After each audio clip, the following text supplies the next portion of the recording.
నమస్తే అండి, నేను Lakshmi. Welcome to our channel home maker strategy.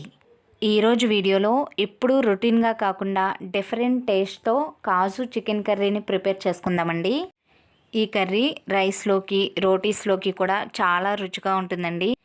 ఈ పద్ధతిలో ఒకసారి ట్రై చేసి చూడండి. టేస్ట్ అయితే సూపర్గా ఉంటుందండి, మీరే చెప్తారు.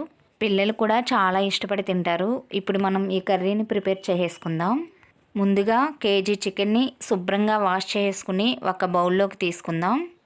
ఇప్పుడు దీనిలో రుచికి సరిపడా సాల్ట్ వేసుకుని కొద్దిగా పసుపు, అలాగే ఒక 2 టేబుల్ స్పూన్ల కారం వేసుకుంటున్నానండి. మీరు ఇంకా స్పైసీగా తినాలి అనుకుంటే ఇంకా కొంచెం యాడ్ చేసుకోవచ్చు. అలాగే కొద్దిగా ఆయిల్ వేసుకుని బాగా మిక్స్ చేసుకోవాలి. ఇప్పుడు ఒక అరగంట పాటు మూత పెట్టి పక్కన పెట్టుకోవాలి. ఈలోపు ఒక గుప్పెడు జీడిపప్పును తీసుకుని ఒక అరగంట సేపు నానబెట్టుకోవాలి. స్టవ్ వెలిగించి బాండి పెట్టి ఉల్లిపాయలు పచ్చిమిరపకాయలు కూడా బాగా ఫ్రై చేసుకోవాలి. ఈలోపు మనం ముందుగా అరగంట సేపు నానబెట్టుకున్నాం కదా జీడిపప్పుని, చక్కగా నానిపోయిందండి. ఇప్పుడు దీన్ని మెత్తగా మనం పేస్ట్ చేసుకోవాలి.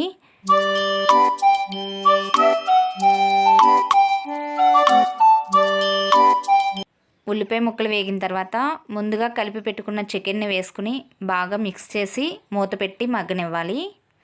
ఇది మగ్గేలోపు మనం ఈ చికెన్లోకి కావలసిన మసాలాని ప్రిపేర్ చేసుకుందాం.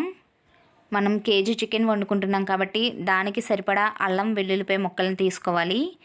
కొద్దిగా మిరియాలు, అలాగే కొద్దిగా దాల్చిన చెక్క, లవంగాలు, ధనియాలు కూడా వేసుకుని దీనిలోనే కొద్దిగా పచ్చి కొబ్బరి ముక్కను వేసుకోవాలి. ఈ కర్రీకి ఇదే స్పెషల్ టేస్ట్ అండి. ఇప్పుడు బాగా మిక్స్ చేసుకోవాలి. చక్కగా మెత్తని పేస్ట్లా అయింది కదా. విడిగా మసాలాలు పట్టకుండా మొత్తం ఒకేసారి ఇలా చేసుకుని వేసుకుంటే ఈ కర్రీ టేస్ట్ చాలా బాగుంటుందండి. ఇప్పుడు కర్రీ కొంచెం మగ్గిన తర్వాత మనం పేస్ట్ చేసి పెట్టుకున్న ఈ మిశ్రమాన్ని వేసేసుకుని కొద్దిగా వాటర్ పోసుకుని మగ్గనివ్వాలండి.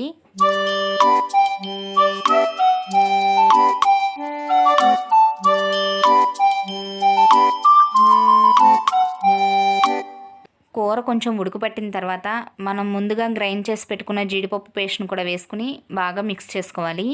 కుక్కర్ విజిల్ పెట్టకుండా దగ్గరుండి కలుపుకుంటూ ఉడికించుకోవాలండి. ఎందుకంటే ఇక నుంచి కూర అస్తమానం అడుగు పట్టేస్తూ ఉంటుంది. సో మనం జాగ్రత్తగా కలుపుకుంటూ ఉడికించుకోవాలి. అప్పుడే ఈ కర్రీ టేస్ట్ బాగుంటుందండి.